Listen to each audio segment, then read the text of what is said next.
Today we will examine 5 historical documents about the incarceration and answer the questions in our groups. Why did the United States government incarcerate Japanese Americans during World War II?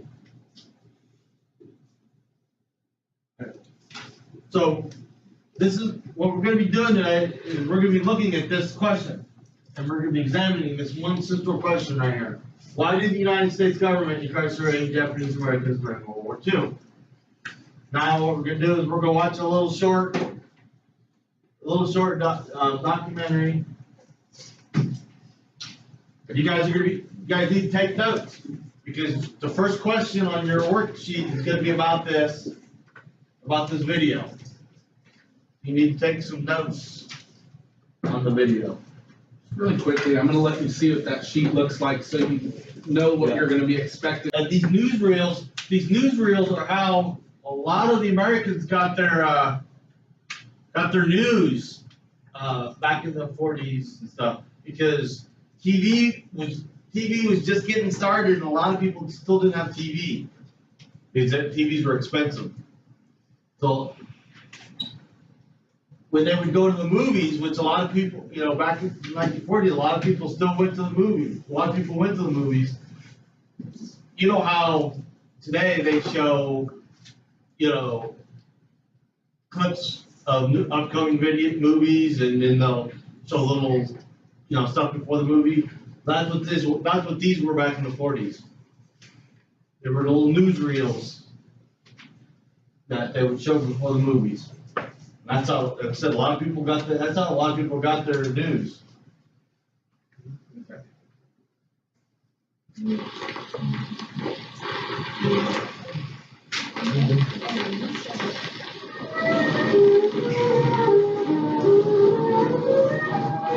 Anybody want us to read what's on the line? Are you good?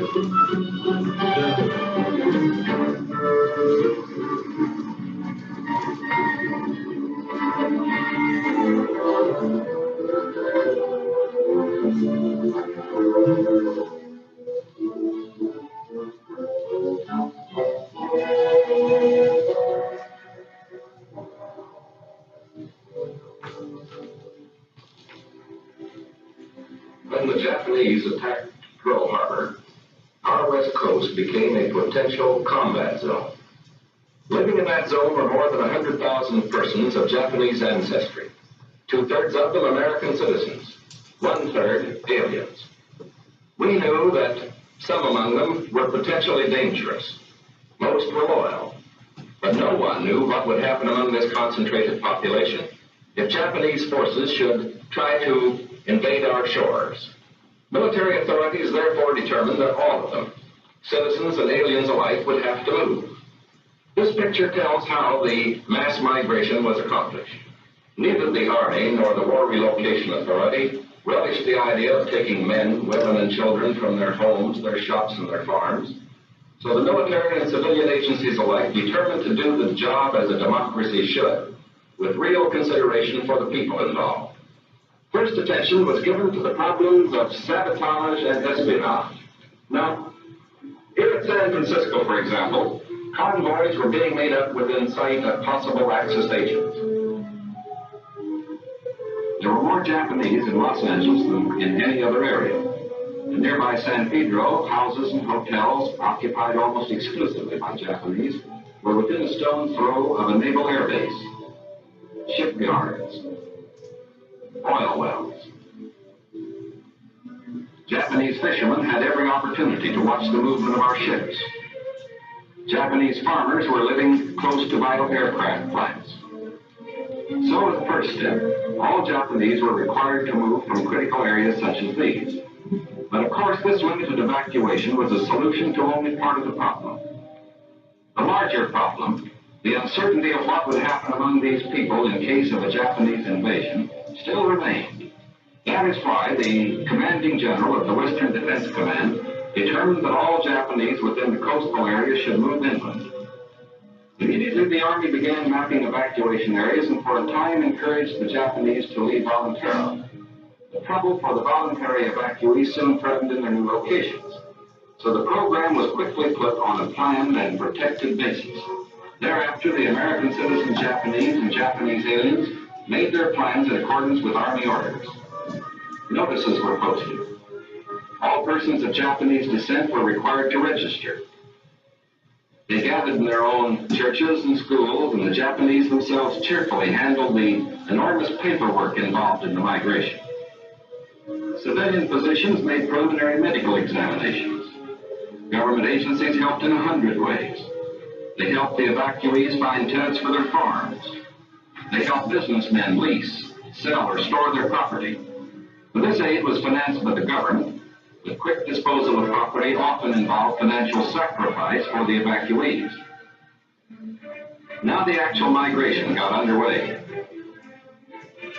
The Army provided fleets of vans to transport household belongings, and buses to move the people to assembly centers. This is a picture of a Japanese storefront in Honolulu, Hawaii. It says, over 250,000 immigrants come to the United States from 1860 to 1923. Their migration ground to a halt with the passage of the Immigration Act of 1924, which outlawed nearly all Japanese immigration. By 1940, over 125,000 people of Japanese origin or descent lived in the 48 states, with the highest population in the states on the West Coast, and over 150,000 lived in the territory of Hawaii. Why do you think Hawaii had so many Japanese Americans living in it? What's similar between Hawaii and Japan?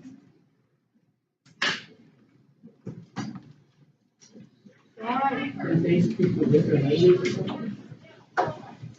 No, the Hawaiians, they mostly spoke English, but they did speak a little bit of Native Hawaiian. But most of the Japanese immigrants did speak English too.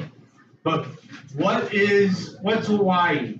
An island. It's an island. What's Japan? They're more like a country, but it's kind of an island. It is an island, yeah. It's mostly one island. Huh? Yeah, Japan and Hawaii are both mostly islands.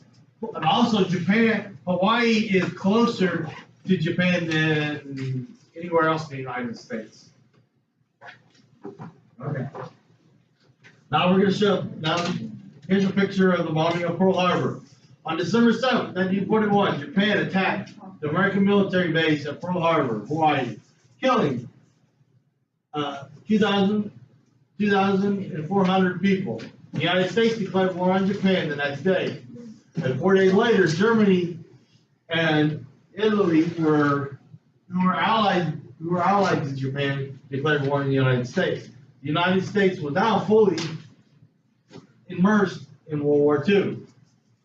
What is something President Roosevelt said in one of his speeches about the bombing of Pearl Harbor? Are we supposed to be writing it down?